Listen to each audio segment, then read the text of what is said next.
Congratulations, Matt, on the new job as being the Battlestate Games community manager. You've been doing that for a few weeks now, I hear.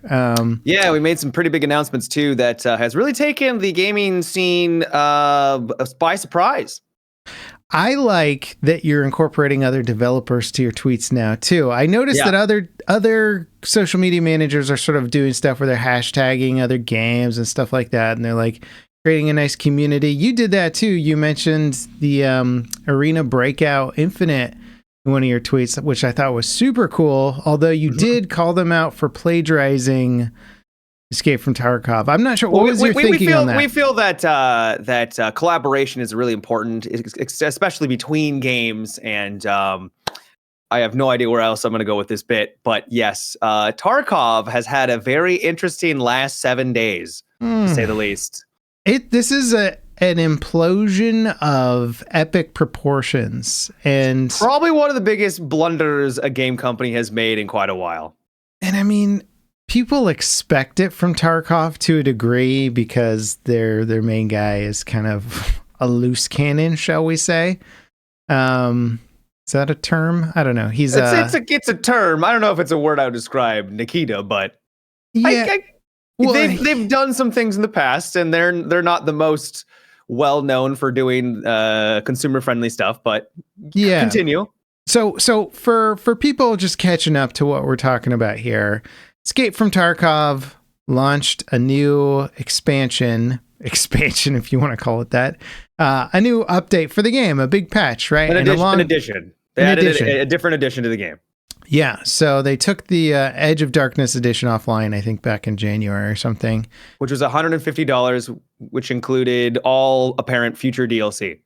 Yes, and it gave you a bunch of, let's be honest, pay to progress faster. Pay to win subtly mechanics. Yes. It's not like you do more damage or anything like that, but it's a really big help in a game that's all about loot. Makes it easier to get loot.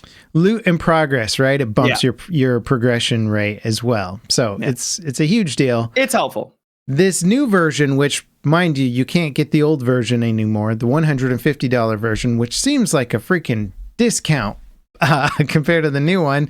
The new one is $250. Like, I mean, this is unheard edition. Yeah, like as in you've unheard of anybody charging this much for a DLC ever. Like, other than Star Citizen, which, I swear there's SC fans at this point. They're like, Star Citizen can do it. We should be able to do it. We can do it too. But they did it without a big shiny spaceship, Matt. That was the problem. They didn't offer a big shiny spaceship. You know what they offered?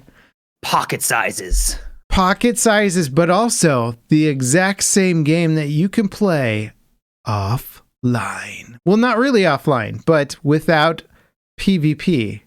Right. It's a single player co-op experience. Right.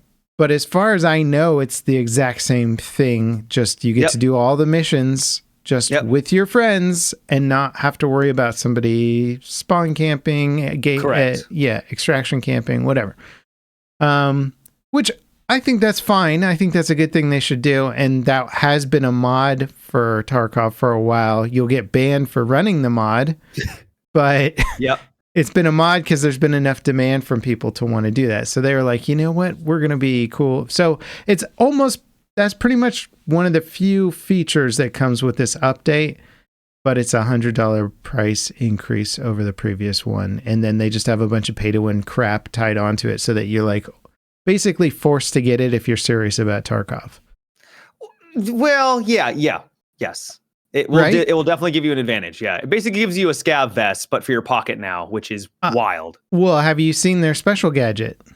I forgot what it's called. I did see the special gadget as well. The little radio thingy. I forgot what it's called. Not entirely sure how that would work. I don't know if that's... I've been keeping up, but I haven't been keeping up, I guess, apparently, as well as you have. So continue. So this radio... Yeah, this is where things get pretty crazy. So the little radio gadget, which slots into a new slot that you get with this edition. So it doesn't take up any of your inventory, right? You just always have it. Slot, I imagine. Yeah, or it's like a new... I don't know what it is. Anyway. Just go on. Yeah. You get cheaper in-game prices on things. You get faster insurance claim times.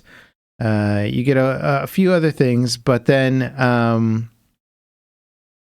Trying to remember. I know what you're talking about now. Yeah. Yeah. So you can then also if you have level 6 scav reputation, fence reputation, scavs won't shoot at you when they're 60 meters out or something like that. Yeah, which is wild. Wild, dude. Because that gets in the realm of, if you buy this, your guns will do more damage type thinking, right? Because they're just going down this slippery slope of like, yeah, progression, we can do progression advantages because lots of devs get away with progression boosts, right? If you pay to progress quicker and people are sort of like, well, it's not really winning, you're just progressing. We can somehow see past that. But this is like literally the threats on the map, the NPC threats on the map will just be less of threats to you if you pay the money and get your little level thing higher. Yeah. Which is crazy. For most engagements for scavs, they're not going to be 60 meters out. Like most scavs are probably not going to try to take a shot at you, except for one key, and that is the sniper scavs. So if you're on customs or you're on a map that has really long lines of sight where those sniper scavs can be a menace, especially if it's early on in a wipe. And well, granted, if it's early on in a wipe, you probably don't have level 6 reputation anyways. But still, regardless, you're not going to be getting pestered by them. You'll have it by the time you get there. Yeah, you're not going to get pestered by these snipers while other people are, and those can also give away your position a little bit because, like, oh, that sniper scav is clearly aggroed onto someone. Someone's probably over in, wherever, and that is an advantage. Like straight up, that is wild. If that would be the way that it would work. Yeah, well, and then the additional advantage of this one. Have you heard about the call-in stuff? Is that the one where you can like request friends to join your lobby or something? So is that also for PvP or is it just for the PvE version? Yeah, no, I think it's PvP. As far as I could tell. Maybe I read it wrong, but I'm pretty sure it's also for PvP where you basically get an emergency alert, you press a button and it pings everybody on your friends list and says, "Hey, this dude needs some backup. Do you want to join a server and just raffle stomp all the other players?" That just sounds like that's so for PvE that would make sense because like, hey, I need help on my PvE server, but as soon as like you have like 4 buddies already in your lobby, if you're in a team, and then you call in more friends, like, hey, let's get like even more people on this server. The servers already struggle in some cases to have PMCs, too many of them, and then if you add even more, that's going to get interesting. If that's how it works. I think just the worst offender of this whole thing, aside from them continuing to go down the pay to win path versus the just pay to progress or the pay for cool cosmetic stuff or pay for a little bit of a leg up at the start versus like an indefinite benefit over everybody forever, is that they're upping the price massively. That's what's insane. They're not adding anything to the game. They're really not. This isn't like $250 and you get to explore an entire new world of Tarkov. It's like they're charging you over what an entire retail game costs. Like you could go out there and go play a brand new game with hours and hours of content. Buy multiple games. I'm thinking about people who already bought the $150 Edge of Darkness edition and are upgrading for another $100. It's insanity. And what's so weird about it is that they have a billion ways to monetize the game, right? Yeah. You could do what a game, what the finals is doing with seasons and cosmetics, right? You don't get an advantage, you get cool cosmetics, and they could do cosmetics in Tarkov. They don't have to be they already have Call of Duty. Have they? Yep. I was checking out their store. Starting to do it. Yeah. Okay. So it's like, put more of your eggs in that basket. There seem to be a lot of people that want to support the game. And if you give them a financial incentive to do it in a way that is not like pay to win, they'll do it. But I guess the roots of the devs are just in Russia, and Russian game devs are really comfortable with pay to win stuff. I mean, I believe like World of Tanks, World of Warships, War Thunder. I think those are based in Russia, or at least have ties there. And they've always been very comfortable with pay to win stuff in terms of just getting better stuff. Even those games, I would say, well, I don't know. I wouldn't do the direct comparison, but some of them I think you can get pretty pretty far along in without spending any money at all. But the thing is those games are like free from the start also. So Right. they're free to play, kind of pay to win. And this is like pay to play and pay to win. I think it's pretty obvious that they're running out of money. And I think that's the big thing, is that they're kind of scrambling. So they put a lot of their eggs in one basket when it comes to Tarkov Arena. I think they thought Arena was going to be a big thing. Why? Condensing the combat of Tarkov into a 5v5 arena sounds intriguing, getting people introduced to the FPS mechanics, because it's a hardcore game and it can be a little difficult to get started. And so having an arena literally where you can get comfortable sounds like it'd be really successful. And it didn't really go the way they wanted it. So I think they put a lot of money into that. And now that it hasn't really panned out, they're like, okay, we need revenue. We need more money, because this game's been going on for 7-8 years. And the people that have already purchased it have probably already bought in the game. Yeah. And they're like, well, we were doing really well. And now we don't have a 1.0 update. So we're not getting any new, big new people coming in. We got to find some revenue. The other thing is, I think that if you play a Tarkov, there'll be it's either white or gold next to their name. And one of them indicates that they're a normal standard edition, and the other means that they're a Edge of Darkness edition. 90% of the people I come across is Edge of Darkness. I think the vast majority of people that bought it, because if you want to play Tarkov, you basically needed to get the EOD edition to actually have fun. They're like, okay, we need the Edge of Darkness people who are at $150 to feel like they need to buy more. Yeah. How do we do that? Well, we got to make a $250 edition, because we need that gap. We can't just make it $10, or we can't have it as an add-on. We need those people to upgrade because we're out of money, would be my guess. It just seems so weird that they didn't try the cosmetic route years ago and start building up a giant storefront where, hey, I'm a new player. I can come in and I've got 100 skins to pick from, and there's bundles and deals. And if I want to drop $10 in the game, I can get a bunch of cool stuff to make me look neat and whatever, probably throw the stash size crap in there too. Right. Which they already did. They did. Oh yeah. Yeah. I see that you can get the PvE and the stash and all. It's all just so convoluted and weird now though, because they're putting game features behind paywalls, and it's not, and now there's parity issues between the Edge of Darkness and the other version. Well, it's wild, and this is where things get a little sketchy. And they've done some they've actually done a lot of backtracking. Yeah, and I was reading some of those. We'll get to that in a second, I'm sure. But there was Landmark was looking at the Edge of Darkness edition and what it came with, and what it looks like is that one of the people at BSG was watching him live, because while live they updated the website, and it was, you get a gamma container, and a gamma container is your pocket where if you die, you don't lose any loot. And normally it said unique gamma container before, and then an hour or while he was streaming, they updated it to just gamma container.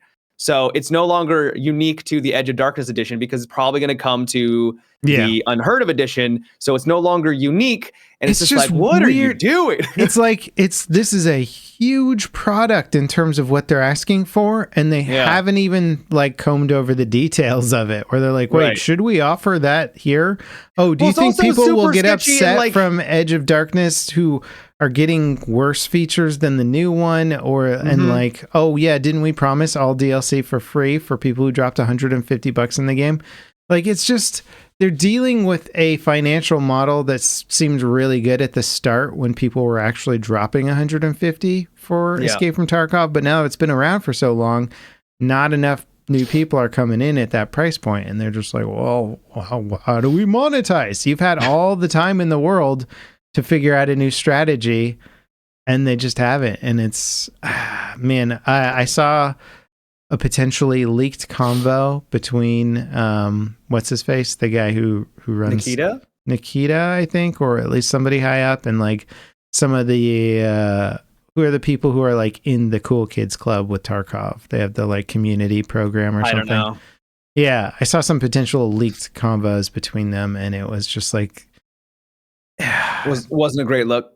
No, they were just like unapologetic, just like, people who like this game should buy was it. Was it the one about like how the true dedicated fans or something like that? Yeah, true believers. Yeah. I was like, who the hell says true believers, man? Like, this is a game that people just want to play because it's fun. But if something better comes along, they're going to play that. They're not like, it's not a religion. Also, what about the true believers who spent $150 7 years ago when the game first came out? And it's like, what about those guys? The guys have been around from the very beginning. Yeah, it's like they're sort of drunk on their success to a degree or something, and don't realize that they also have to be like a good game and have good practices to retain their player base, I mean, at the end of the day, the biggest thing that people are upset about is that they basically were trying to scam their users, because you promise all future DLC is going to be available, and then you come out and you say, oh, but the single player mode is not available. Did we mention this, right? Like, I'm pretty sure.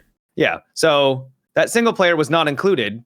That sounds like you promised one thing, you delivered another, and that is a scam. Yeah. And they could have gotten into legal problems because they backtracked on that one, because I think they were 2 seconds away from a class action lawsuit, essentially, because they're like, that's nice that you have a definition of what DLC is. Yeah. Like, we didn't actually consider this to be DLC. It's like, I don't care what you thought the words meant. They actually have meaning here. Yeah. So that whole thing is crazy. Here's an interesting question, though. Mm-hmm. So I'm getting into first-person shooters. I just bought my first PC, right? I'm a new gamer. Somebody's like, hey, you should come play Escape from Tarkov with me. Cool. How much is that going to cost me? Well, you could buy the normal version for what? 30 something? $40, I think. $40, those pieces of... Yeah. $40 for the basically you get stomped on edition.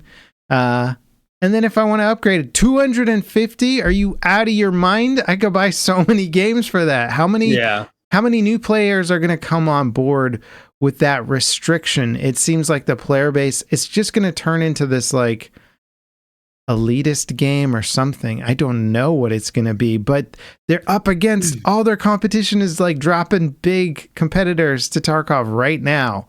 Like, right now or within like the next 6 months, you've got like a whole bunch of games coming down the pipeline. And and this is something we should talk about next, but like, while those games may or may not dethrone Tarkov or be the Tarkov killer, is everybody likes to joke.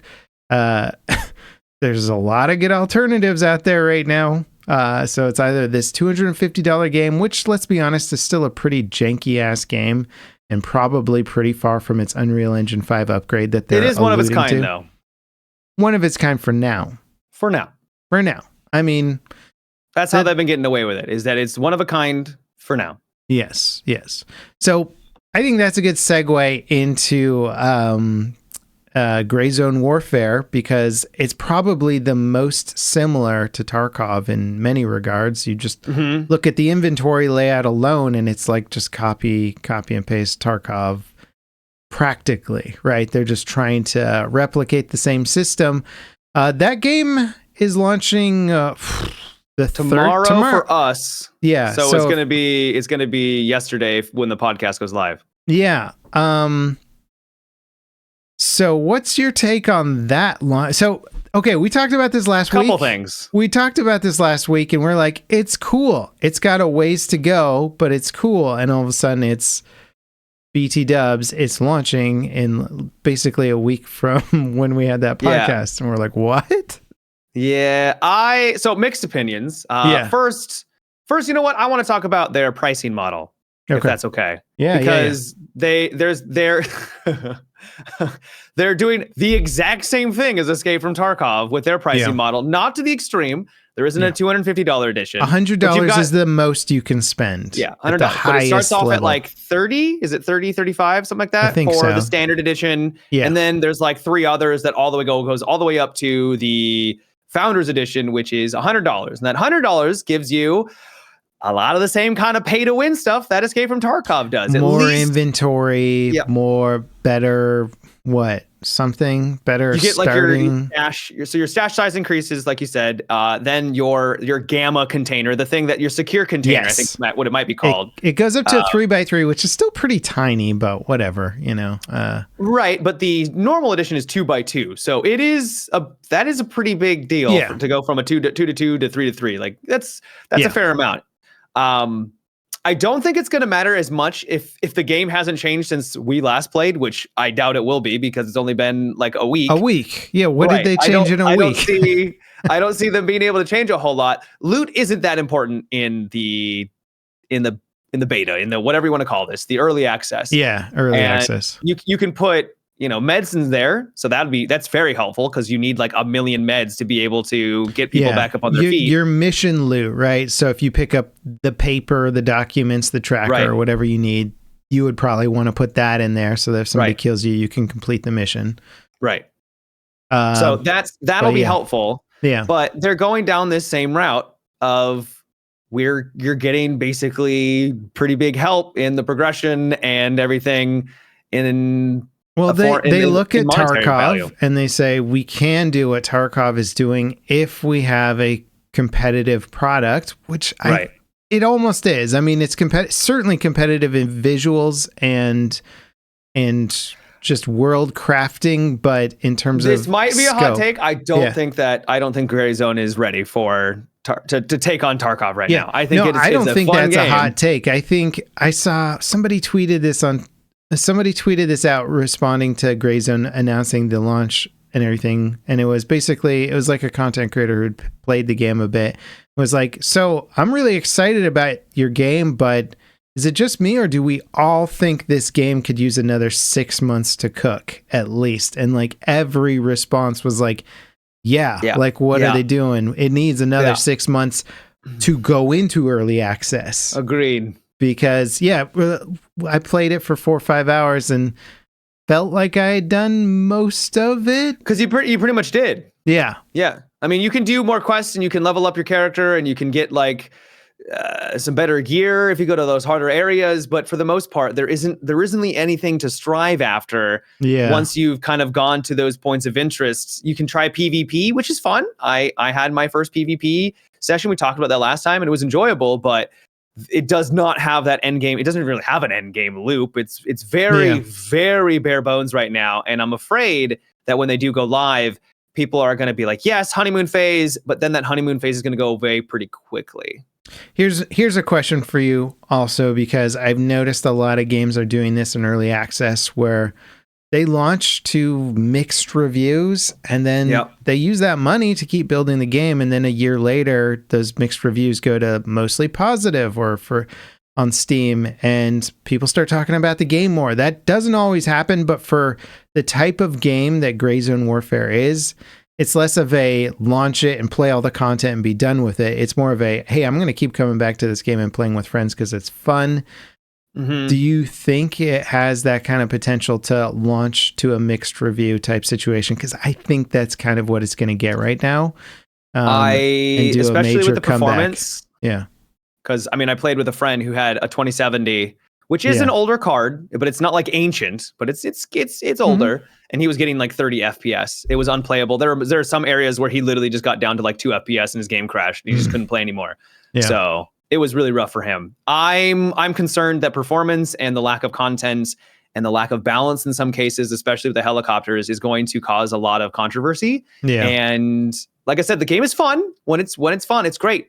But I just am concerned that they're kind of jumping the gun a little bit. Like, hey, let's get it out there, especially with Tarkov having their problems right now. If we can, slide on in there and get people excited, I'm hesitant.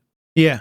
I did. Now, in Gray Zone Warfare's defense, there was a tweet about them looking into the helicopter camping situation and creating way more LZ spots and letting players shoot from helicopters, which means that they'll also be able to potentially throw smoke grenades as it's coming into land if they needed to. Yeah. I mean, it seems sort of like an okay-ish fix to it, but at least they're looking at it, so they're sort of doing that. Oh, that's crap, good. The game's launching in a week, and everybody's pointed out this huge flaw with our design. Right. That is good. I'm hopeful for the game. I think I do want to play it when it comes out, like into early access a bit, but it'll be like play it until I've done the content and then kind of back off and wait and see what they do with the project from then. I'm a little worried about, I think first impressions are very important. Yeah. And I think a lot of gamers will write something off if their first impressions are bad, and mixed reviews or negative reviews at launch, I think is worse for a game than being like, we'll be able to fix it eventually, because they might be able to, but man, there's so many games that come out weak and they get so much better, and then no one they don't care at all. What games would you put in those categories, just out of curiosity? Oh man, I mean, I would argue that most games, you probably haven't even heard of them because they have a weak launch and then they don't gain any traction after that, because they just had, you have your success stories, you have your No Man's Skies, you have your Rainbow Six Sieges, but those are the exceptions to the rule. And I think people forget that those are the exceptions to the rule. I actually just played a game called Deadside. Have you played that one? No. It's basically like DayZ and Rust, but if it was much more accessible. Where like you just don't feel like you're getting raffle stomped the second you join a server and you just don't understand the game. You know? You start with decent gear, so there's no total noobs. You can't like just kill somebody who doesn't have anything at the start. That game I think launched with mixed reviews. I want to say 2022. It's been out for a little while in early access, but now it's much better, and the player numbers are up higher and stuff. So it feels like it's doing. I got an example for you. What? Battlefield 5. Battlefield 5 had a pretty big resurgence. Yes, but if you ask your average consumer about Battlefield 5, what will they tell you about Battlefield 5?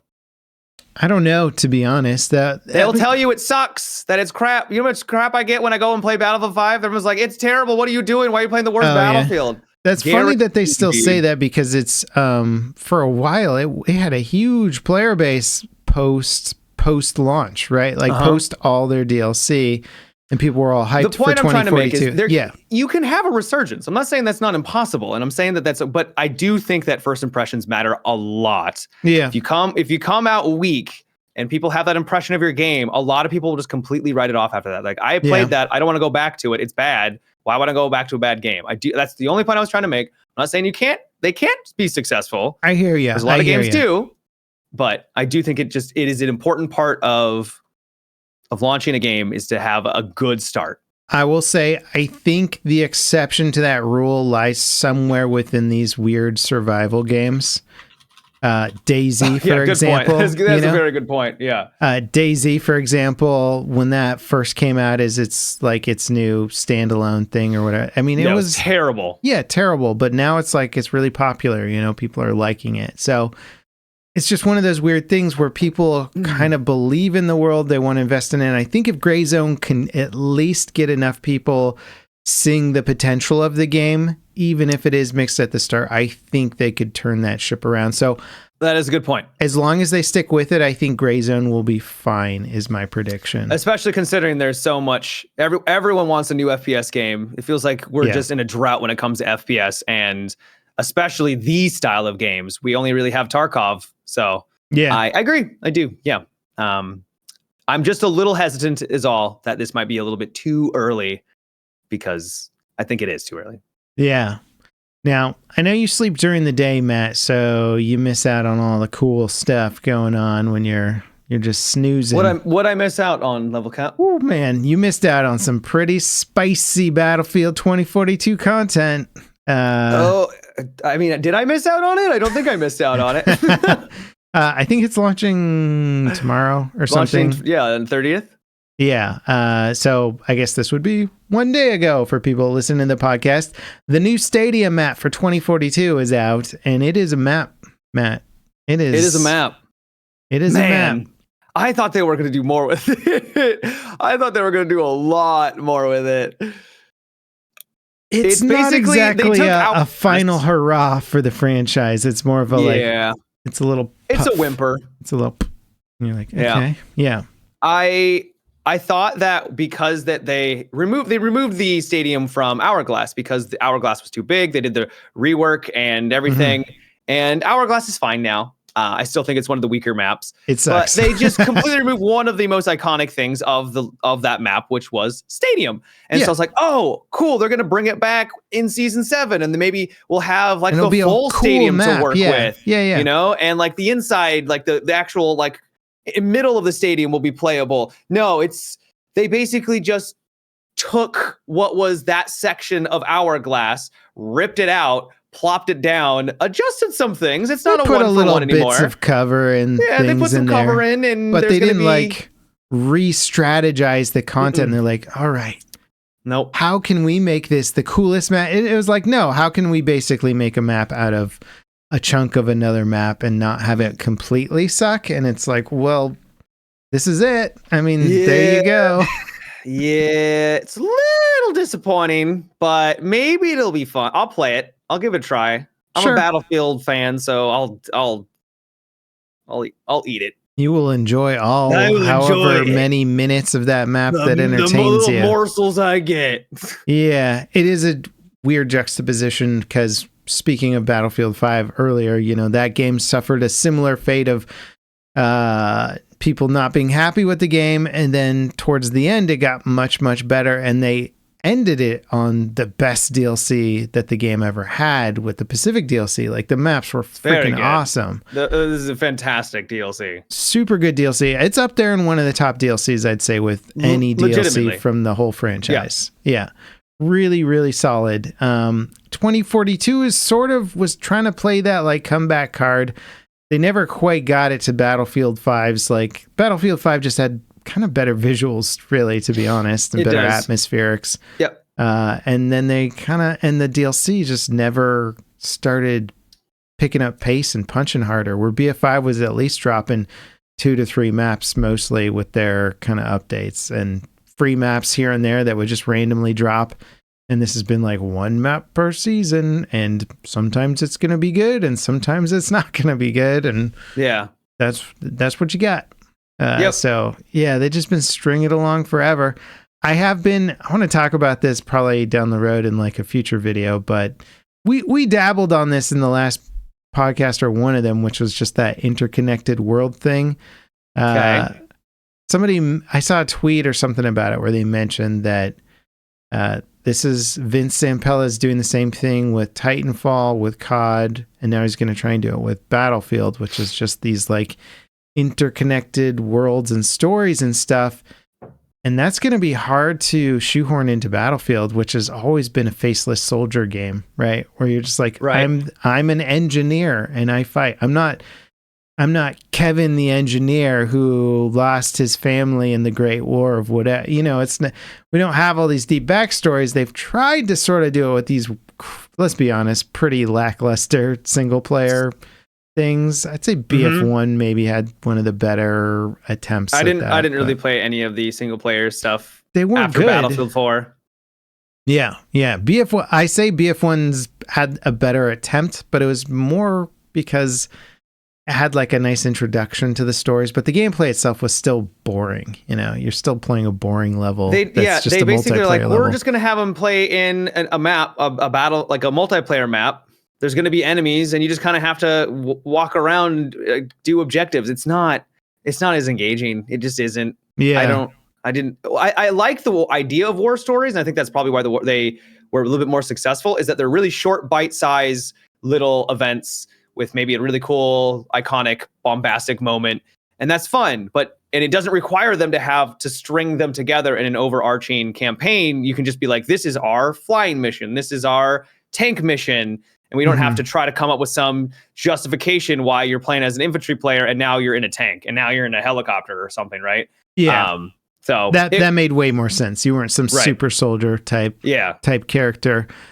In BF, was it 5 or 1? One of the BF1 had some more unique locations in there. In fact, some of them I was like, why didn't they turn this into a map? That would have been cool. But and I think BF5 had a few unique locations as well. But they were still just like really, really boilerplate single players. It was like it's like the whole premise was like, make me an action shooter. And they're like, okay, we won't go anywhere above and beyond what you just said. It'll just be an action shooter. FPS games, I think, for single player are already a little stale, at least with the bare minimum mechanics. You hide behind a cover and you shoot people, right? Yeah. And Battlefield doesn't really, a lot of times, move beyond that. And I find it to be pretty lackluster. So I just don't really touch their single players. Continue, though, with what you were trying to say. Yeah, no, well, what you said is kind of interesting because there's sort of a resurgence now for the retro shooters in the single player world, which is like recreating some sort of Doom or Half-Life type experience. Yeah. And they kind of work because they are focusing on what made those games really fun and sort of elevating them to a degree. But it's what the whole game is built around is like these fun mechanics of their exploration and combat that are really well crafted. And then with Battlefield, you're always trying to shoehorn multiplayer mechanics into a single player game. And you're like, well, what do we do here? It's just kind of basic, essentially. you know? Yeah. Agreed. So yeah, this latest 2042 map Stadium. I mean, go play it if you bought it, try it out for yourself. Don't take our words for it. But I will, and I'll probably have fun. Yeah. It's just It's a little disappointing. It's trickle content. It's drip fed content, But at this point, it's like, it's content that we weren't going to get. Granted, you sort of took away the content and then brought it back a little shinier, but that's besides the point. Yeah.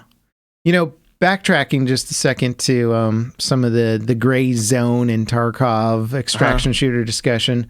There's a game that I actually enjoyed a bit, but I knew I wasn't going to get into it because it was console only. Have you ever played Vigor? No, but I think it's coming to PC, right? Yeah. So Vigor is coming out on, I don't know when it's coming to PC. I think it was just like the classic soon, but soon TM.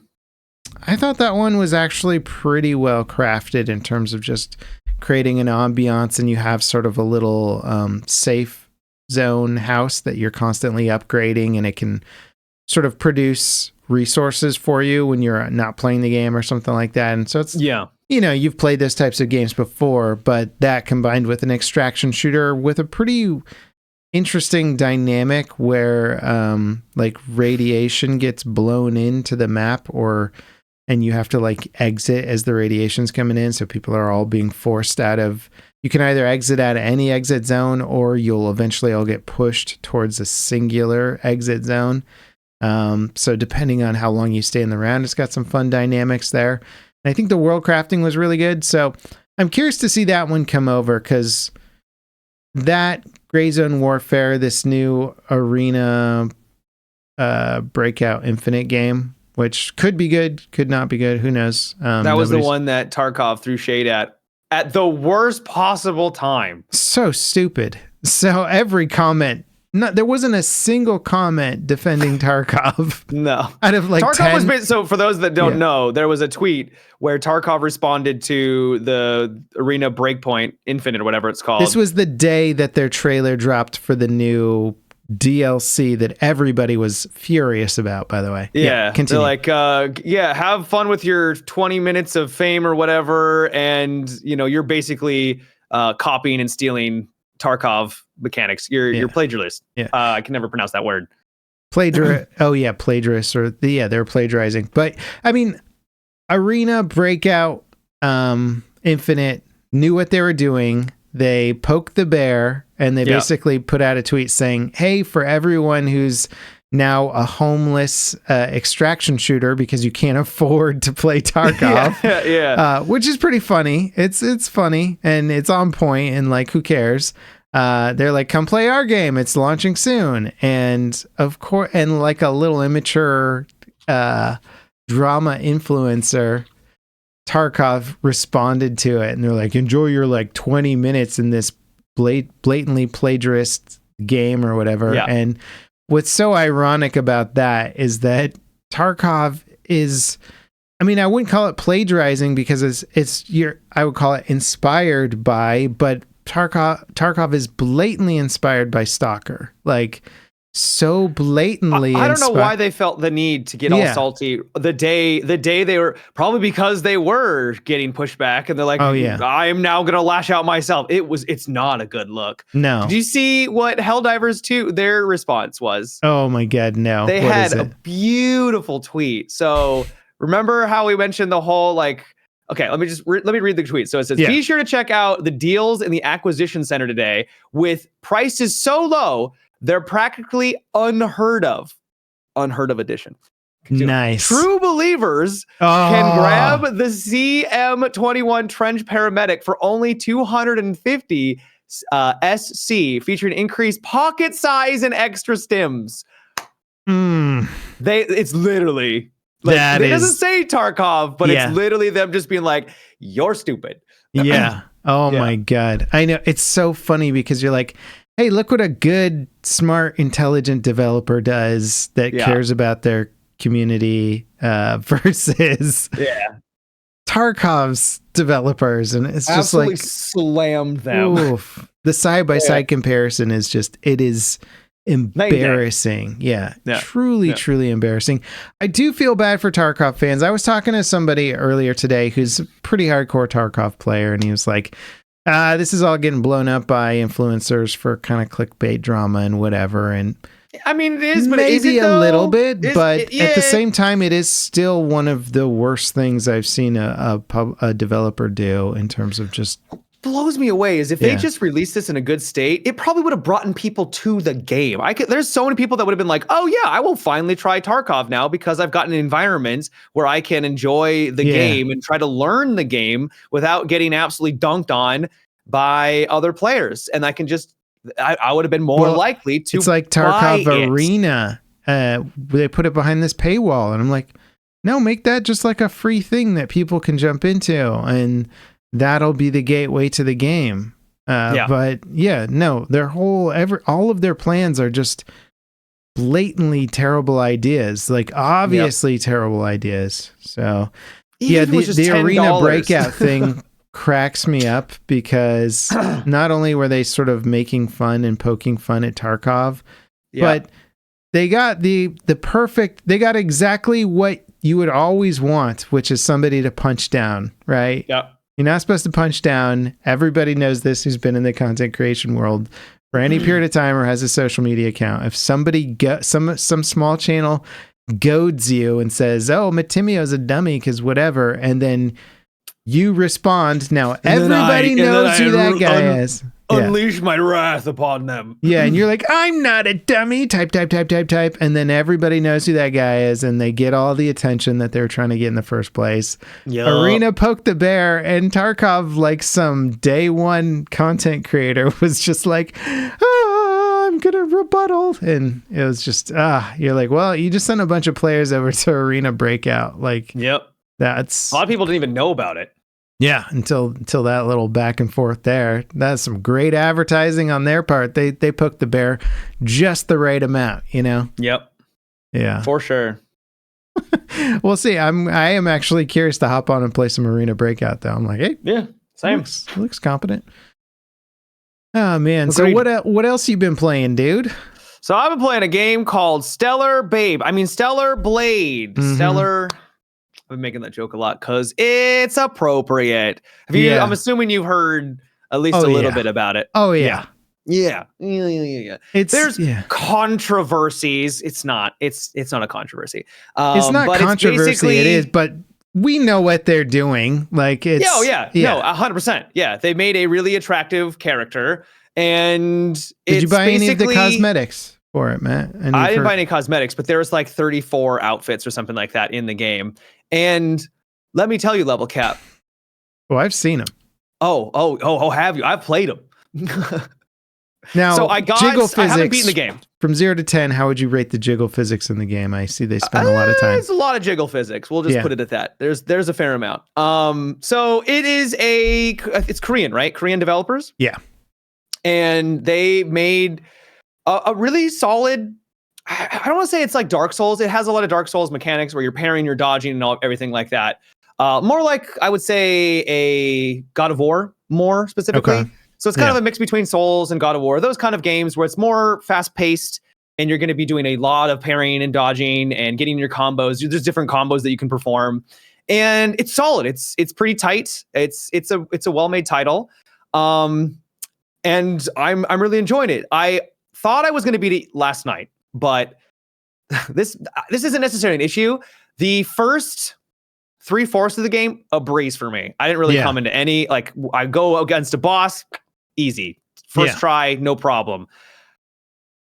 I believe I'm on the final boss. Oh my God.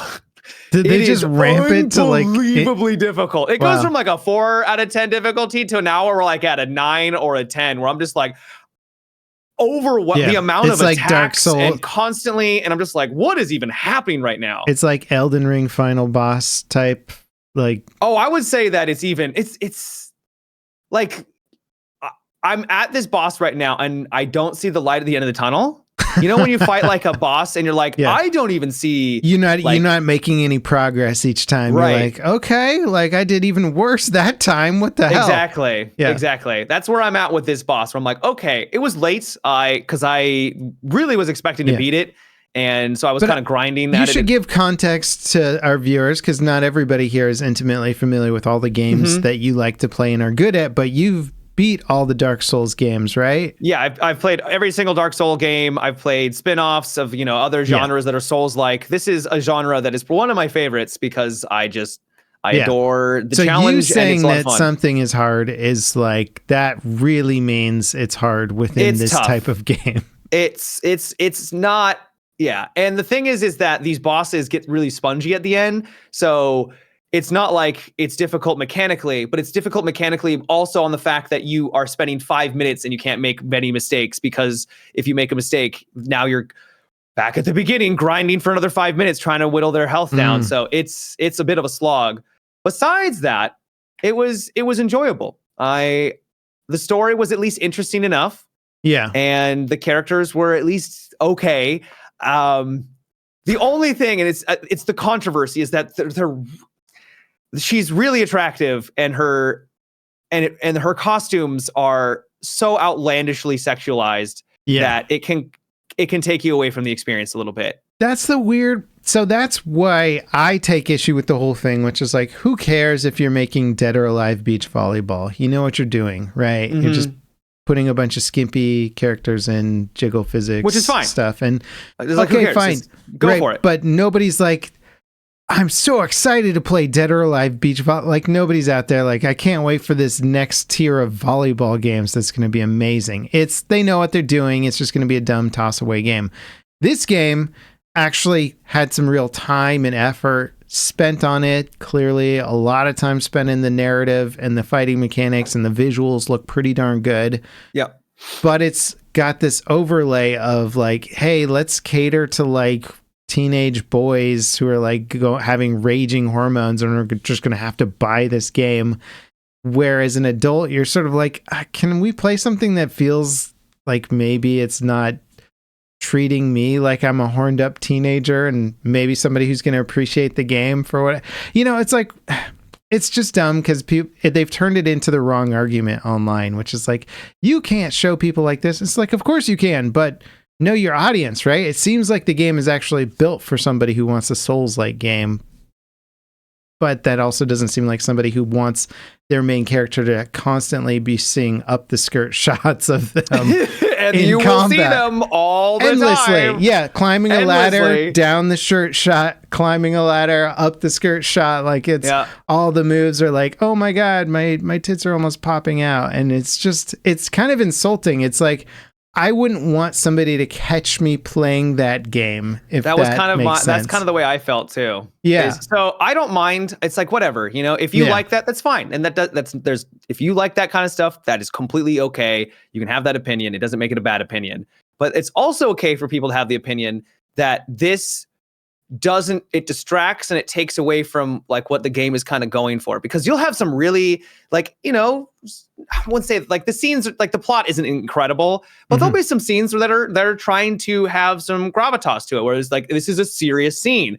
And then your character's over there in literally a bikini. Yeah. Right. Like literally. And it's like, how? And you're like, I'm the greatest conflict? warrior of my people. Also, Right. I'm going to wear like, this much volumetric clothing to cover my entire body. Right. And you could say it's completely optional, and that's true. But like, that's the huge part of the game is just collecting all these like scantily clad outfits. Right. I would be we'll never truly know, but it would be so interesting to know if this marketing, because we've all heard about Stellar Blade. I never would have paid attention to Stellar Blade otherwise, right? It would have just been another whatever game.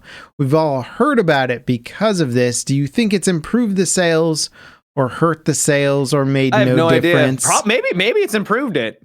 I would imagine it's improved the sales because of all the free marketing. So on that sense, it's like good. It just sucks because it feels contrary to the artistic craft to a degree. There's moments where it becomes almost Resident Evil like, where there's like almost jump scares, like things will pop out at you and grab you, and you're in this like area that is like dark, and you've got only a little flashlight, and it's really gritty, and then you're just running around and like you're just this really hot model, and it's like it feels like you're playing a mod of a game at some points. It's the contrast is very stark, right? For sure. Because the bad guys and stuff, they look cool. They do look a little Elden Ring-ish, or Dark Souls-ish.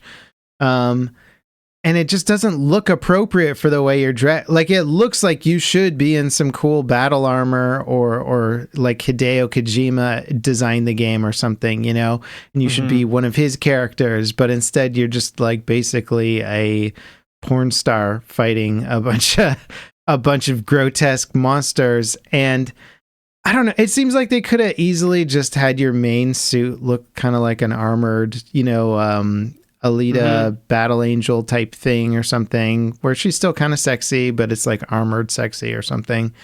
But you know what I mean, though. You know how animes do it. And then the bikini thing was like, hey, if you want to collect the stuff, you can fight in a bikini or some crap. Well, but instead they're like, no, you just fight in you start off barely dressed, and you can get even less dressed if you want as you collect. So I don't want to focus on it too much because it's only a small subset of the game, and at the end of the day, it doesn't really matter. Why we're talking about it, let's be honest. I mean, that is true. But if you like it, it's fine. If you don't like it, that's also fine. I think that's what gets so frustrating, is that like it's a controversy because some people like things and other people don't like things. It's like, at the end of the day, who gives a damn? Like, if you enjoy pizza and someone doesn't enjoy pizza, that doesn't mean your enjoyment of pizza now is invalid. Like, shut up. Like, we're adults here. Most people are adults here. Yeah. So like, it's not that big of a deal, but I absolutely think that for some people it will take away from the experience, at least because it just, when there's a serious moment and then you're wearing really any outfit in the game, there's just this really big contrast. And I did watch the overview of the story, and it sounded kind of neat, and I kind of liked the idea of it, and I was like, oh, that's neat. You're sort of reinvading and getting absolutely massacred and stuff. And for a brief moment, it did remind me of Alita, Battle Angel Alita, where I was like, oh yeah, this is kind of like you're kind of a hot chick, but like super good at fighting. And, she's good because she's like kind of a cyborg type character. And that's why she's amazing at fighting and stuff. And it sort of had that vibe where I'm like, if they sold it that way, I could see myself getting more into it. But as soon as I see naked chick fighting monsters, I'm like, my interest is like zero, It's like, I just don't want to mix that with gaming. You're just not cool level. Come on now. Yeah, I don't know. It's just weird. I felt like it does feel like somebody brought up, it felt like we were playing like kind of a 90s or early 2000 game that were much more blatantly trying to market to appeal to a certain audience. Yeah, high school boys or whatever that were like, oh, have you played Dead or Alive Beach Volleyball? Because I remember when I was that age, and that was the cool thing, right? You look at it now and you're like, that was so stupid. We were playing a trashy volleyball game with jiggle physics, right? We're like, it's cool. The internet. Like, you don't need to buy this game to get certain images of people online. Exactly. Right? Yeah, like, that's the weird thing. It's like, why? Just play a good game, and you can search the web for the other stuff later, But speaking of good games, or at least decent games, I played a game called what was it? Another Crab's Treasure. I saw your note on here, and I didn't even know what you were talking about. If I it was had a game. no idea this game existed until a couple of days ago. It is, once again, a Dark Souls game, but you play as a crab in a crab world, fighting other crabs in a Dark Souls style environment. You might think that sounds ridiculous, and it is. And you think it's a joke, and it is, but it realizes that it's a joke. I gotta look this up. But also, it also follows through with actually like decent mechanics and good boss design, or at least for the most part, and like actually funny commentary, and everything revolves people around. Love this game. Holy crap. I think it's overwhelmingly positive right now on Steam. Yeah, very positive. Very positive. Okay, well, I think it may have been overwhelming. It doesn't matter. You look like Sebastian from The Little Mermaid. Yes, yeah, you're really cute too. So it's got like parkour. It's Dark Souls or Sekiro, kind of like a blend of those, and it has like this commentary about plastic, kind of, and like trash. So the fish and sea creatures will be using trash to like make homes, and they use it as a currency. Microplastic is used as a currency. So you take out like a boss, and it's filled with microplastic, right? Because that's unfortunately what the ocean is like right now. Yeah. And you go through it, and the thing is the that developers are Aggro Crab. I did not know that. That's great. Developed and published by Aggro Crab. That's fantastic.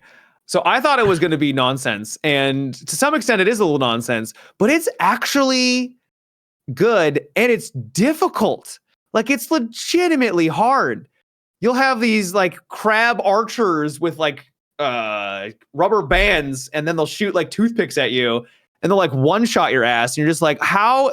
It's tough. It's not an easy game. You think it's for children, and it is, but this is kind of brilliant on multiple levels, because I want to read up on this now, because I've been researching a lot of like game funding related stuff just due to my own game, and that's a whole world of like 20 different pathways to go on. But if you're making a game about educating people about the sea being polluted, I bet you there was some pretty good funding behind like getting this project started or something. Like they might have been able to get a lot of funding from World Health type organization things that were like, hey, we're going to make a video game that's really good, but also educates people on like pollution and plastic. And I could totally see them getting a ton of funding from this. So I'm like, in my head, I'm like, man, this is brilliant. This is so smart.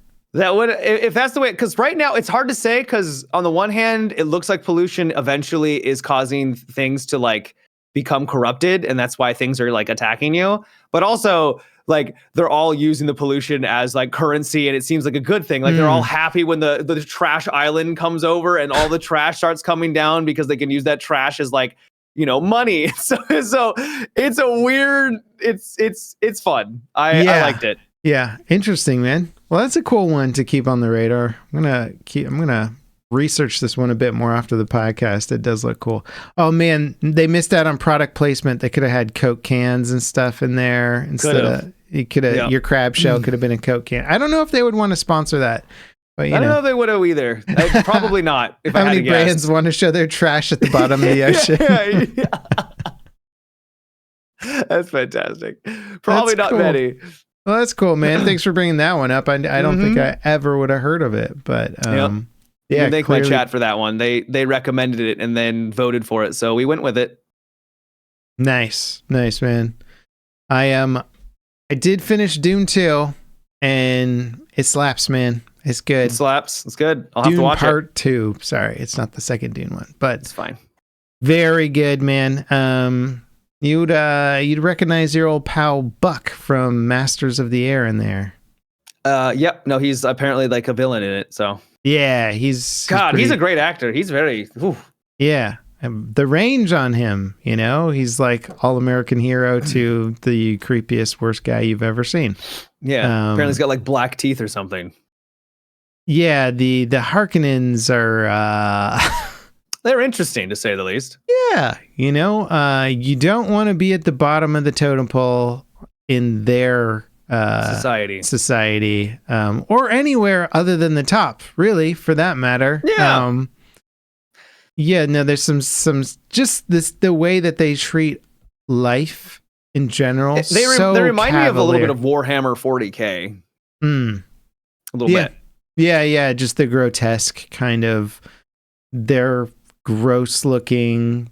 They're super powerful. They're kind of dogmatic zealot society, and then they just don't care about life in general. They're just like, yeah, just kill these people. They just kill people as they kill people like they would open a can of soda. You just do it and you don't care about it, you know? And that's terrible. The way they portray it in the film is so disturbing, and you're just like, dear God, like this is a dark universe. And I like that about Dune is you see a little bit of it with the first book, but I think that darkness, you get more of a taste of it as it goes on.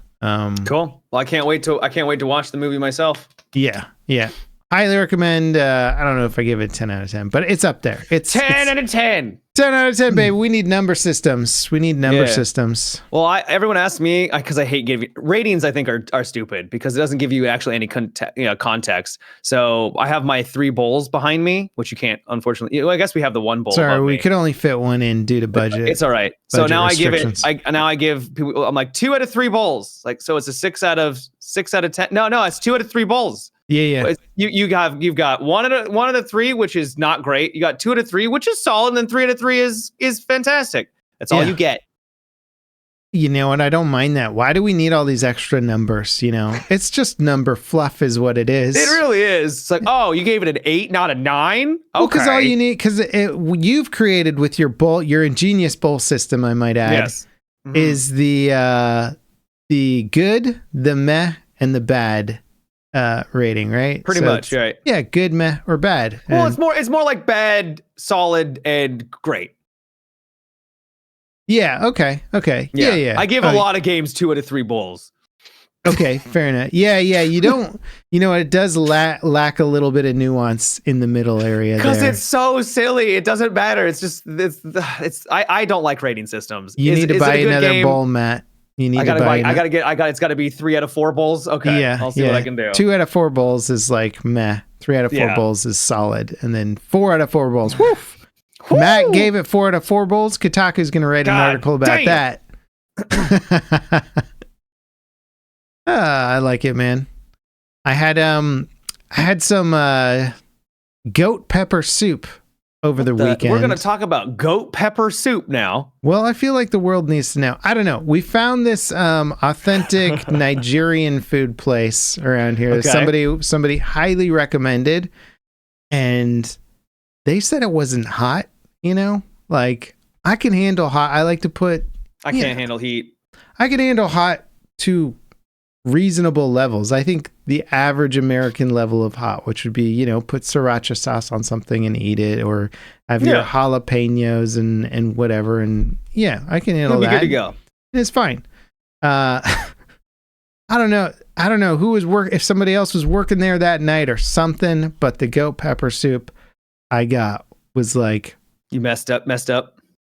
Pepper's an interesting beast, Matt. It's not hot per se, it's spicy, and it feels like there's a difference. And I didn't know there was a difference until I ate goat pepper soup. I didn't know there's a difference either. It's too much pepper, Matt. It's way too much pepper. Also, I like goat, but it's not the most appealing meat to eat when it's like, you know, you get a steak, and a steak is like a nice clean cut of meat. Goat is like, I swear they just chunkify a goat every time, just throw it into a pot, and you're like, yeah, that's like some of its skin on the outside there, and it's attached to the meat, and then you're just kind of like eating around. I don't know how you prepare goat, man, but I do like goat. It's a good tasting meat, but man, some of that was just like, I'm like, all right, I'll peel the skin off, and then my mouth will be on fire the entire time. It sounds like it was a miserable experience. They had good plantains, and the jollof, I think, is their type of rice that they make. That was solid. solid Jollof stuff, but avoid the goat pepper soup, man. I was all excited about eating some goat because I hadn't had goat for a while, but I might left a little disappointed. I might hold off on the goat for a little bit. I'm sorry to hear that. It's cool, man. That was my weekend adventure. Oh, you know what? I went to a crystal store because we were talking about crystals. You actually went to a crystal store? Yeah, because I take the kids. Did you buy some healing crystals? We didn't buy any quartz, but my daughter got a little shiny trinket thing. You know. Oh, that's cute. The kids like running around in there, and yeah, I like chatting it up with the store owners to see if they're actually into crystal stuff. You know, and usually they are, and I'm like, cool. I'm just trying to get a little bit of a gauge on, like, one, what kind of person is into crystals, and two, like, how much does this influence their lives and their daily decision making? Are they like, oh, I wasn't near my jade this morning, so I can't, right? You know, whatever. I have no idea. I think we had a comment in the other video, like basically saying, you know, how dare people assume that nature would be able to create something that could help, you know, society other than synthetic man-made drugs and stuff like that. It's like, I'm not saying things in nature can't be helpful, but the idea that you can buy a rock and then have it near you and that's going to help you somehow by it just being near you is a little bit more far-fetched. There might be some science behind it, but I don't know of any science that validates it.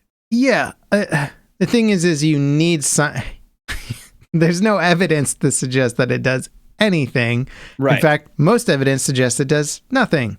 But also the whole man-made thing, which is like, oh, we've concocted all these medicines and whatever. Well, I mean, some of them, are like a lot of different things mixed together, but a lot of them are just like, it's this one ingredient from this one plant. We've just dried it out and made it into a powder or extracted that one thing from a plant. It's not like this is going to blow people away. Bubble, toil and trouble type cauldron type stuff. And then they're like, drink that. You know, I mean, a lot of medicine is not quite as complex. Away. Yeah. But everything around you came from the earth. Yeah. It's everything. Your house, your food, it all came from the earth. It is funny because the word natural becomes kind of ambiguous, right? It's like everybody's got their point at what is natural. Well, right. Are we natural? Humans aren't natural for some reason. Because lots of animals build or make things too. Is what they do not natural? You know, is a beaver dam unnatural? Is a dung beetle's ball of dung unnatural, Matt? You know, these are the questions we have to ask ourselves. We're going deep with the podcast today. We are indeed. Yeah, so it's like they're like, the crystal's natural. It's like, well, yeah, but we dug it out of a rock and polished it, you know, and most quartz and whatever don't come out looking that cool. They're like inside of a rock that we have to cut in half and whatever. So it's like, I'm not saying you can't find natural herbs and medicines and stuff like that can be incredibly beneficial. There's tons of them. I'm saying that's bullshit. You know? All of it, like, just no natural. Mm-hmm. I just inject it straight into my veins. The vast majority of it. I get to talk to a lot of like scientists and researchers because my wife's part of that world, so I get to ask them all those questions. And generally, among the science community, is just like, unless you're vitamin deficient, basically, there's no point in taking almost all the vitamin supplements and all that crazy supplement. When you go to those weird supplement stores where they're like, take this thing, it's like 99% BS. Or at the very least, science shows that there is no correlation between the vast majority of it. And that's going to rub some people the wrong way because it is a very popular thing, especially in like affluent communities and stuff where they got money to burn and whatever. They're buying all this herb stuff that's going to make you. Though and you know what? It's actually Eastern medicine too. It's got a lot of that. Yeah. I probably could use some of those. Yeah, well, that's because deficiency is the key there. If you're deficient, then you want to take it. But if you're not deficient, then it's like practically no effect. Right. But yeah, actually, I should say it's really popular in Eastern medicine too. My brother went to Vietnam, and he got sick over there, and they like made him black chicken soup, and you have to eat like the whole chicken, and it's a black chicken. That sounds right, interesting. Pretty weird, right? But it's and it's like shark fin soup, right? A lot of those places just believe that it's got healing properties, but it doesn't. It's like it's just a chicken that's black and looks weird, right. And you just ate the head of a black chicken. They make you eat the feet too, man. That stuff weirds me out, but delicious. Yeah, delicacies. Yeah. There's definitely a bunch of foods around the world that I think myself a fairly adventurous eater until I go to certain countries, and then I'm like, all right, you can keep that one. Fair. A lot of fermentation around the world that is odd, shall we say? Fair. Are you an adventurous eater, Matt? I remember when I came down to hang out in your neck of the woods, I was like, let's go get some sushi, and I think we did go get sushi, and then you like had rice or something. No, we didn't get sushi. We went to a barbecue. Oh, yeah, you steered me away from that. Wow, you remember it so clearly. Of course I remember it. It was one of the best days of my life. But no, I'm not very adventurous. I tried sushi in Ohio one year, and that was the first time I tried it, and it was like, this isn't really for me. That's not the right place to try sushi. I know, right? Look around I get it. For fresh bodies of water, and you're like, I am well aware of how many of these fish are saltwater? Dear God. Yeah, so wasn't very impressed with it there. I'm willing to try it again for sure. I'm very texture based though. I like. Even for like, there's some ice creams that I won't enjoy because it's too fluffy, stuff like that. You're like, well, that sounds ridiculous. And I realize that is ridiculous. Mm-hmm. But so the idea of, a fish, and if the texture's wrong, like the food could be great. But so that does limit me. I'll give you in a some texture respects. pass. I have an issue with textures as well. It's probably not quite as severe as yours, but like, within the sushi world, there's uni, which is sea urchin. They basically, those giant spike balls that live in the ocean. Yeah. And if you step on them, you die. I did that once. Terrible experience. You're dead. Not dead, but you have a spike in your foot. You died. No, they just hurt like F. And then you're just like, well, my vacation's ruined. Ruined for yeah. I pulled the spike this long out of my foot. 2 weeks later, Matt, because it broke off and I didn't see it in my foot. So I was like, my foot How is did just... you not see it in your foot? Well, I figured it out after a while because... the pain. Everything I was reading on was like, your foot should be healed by now, or like showing signs of progress. And I'm like, I've never been in more pain in my entire life. And then like, Jesus. I was looking at the wound and I ran my finger over it and I felt something sharp and I like grabbed it with tweezers and I pulled a spike that big out of my foot. Like 2 weeks later. So don't step on sea urchins is the moral of that story. But if you cut them in half, inside is basically an orange goop. It just looks like orange mucus or something. Goop. Okay. And it's a delicacy and people love it. It costs extra if you want it. No, I'm good. Yeah, my wife likes it and she just likes to eat it too to gross me out too. Yeah. No thanks. So I stopped there. Like slimy things? Nah. Yeah, you wouldn't like conch either. Giant sea snail. It's just probably wouldn't like that. It looks exactly how you would expect it to look, like a snail. Chunks of giant snail. You're just like, no thanks. I'll pass on that. I'm good. Yeah. No, thank you. I'll be eating something and then all of a sudden I'll crunch down on something that's hard, like, like not like a rock, but like, something hard where there's not supposed to be anything hard in the meal. And then all of a sudden, like everything in my mouth will turn to like, trash. I'm like, oh, what did I just eat? Like stuff like that, where it's just like, So no, I'm good. Are you a noodles and butter kind of guy? There's people who just never evolved their sense on. I eat more adventurous than just noodles and butter, Levelcap. Just because I ain't out eating seafood and stuff like that, I'm still eating a wide variety. All right. Just want to know. Next time we go on a date, I just want to know where to take you, Matt. Sounds good. Yeah. Preparing for the future. You got a note on here about sugar. Is that? Yeah. Yeah. It's a show. It's on Apple TV. Okay, I thought I was gonna segue you into food, man. No. It's all right. Okay. It's all right. So it's Colin Farrell, I believe, he plays a character named John Sugar, I believe, and he is a detective. He's kind of like he's a PI. Is this based on a true story? I have no idea. Not a clue. Okay. And he's basically just this really rich, he's really good at finding people, incredibly good at finding people. Yeah. And it's a story about him taking on a case that he may not, he shouldn't have taken on. And it's a bit of a mystery. Yeah. But he's also a bit of a mystery too. So it's this fun, you've got that mystery, you've kind of got what's going on in it, like his background a little bit. And the character is fun. He's interesting. He's super chill and he's really nice. He treats people with respect. And it's just like really just kind of nice to watch a character who's kind of a badass, but also just nice. That makes any sense? Yeah. I liked it. Cool. Okay. I'll check it out. I think we have our Apple subscription still going, so I'll watch that one for sure. I don't know if I'm just getting really lucky with Apple TV, but I have not watched a thing on Apple TV and been disappointed. This is going to sound like an Apple TV ad, but like we should get a sponsor. We really should, because like whoever's in charge of greenlighting their projects, every single show I've watched, For All Mankind, Silo.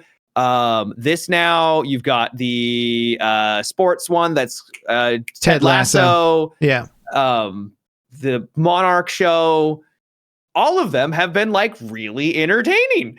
Yeah. And Severance is another one. They're all banging. So good, man. Severance is like one of the best shows I've seen in years in terms of. They remind me of like earlier Netflix, when Netflix was getting started with their when they were starting to create content for themselves. Yeah. Like when they actually had good content. Yes. And now you go on Netflix, it's just a sea of garbage, right? Like he's just just a giant tsunami of garbage. To sort through their garbage for the good thing on Netflix. Because there is good stuff, but it is buried under piles of trash now.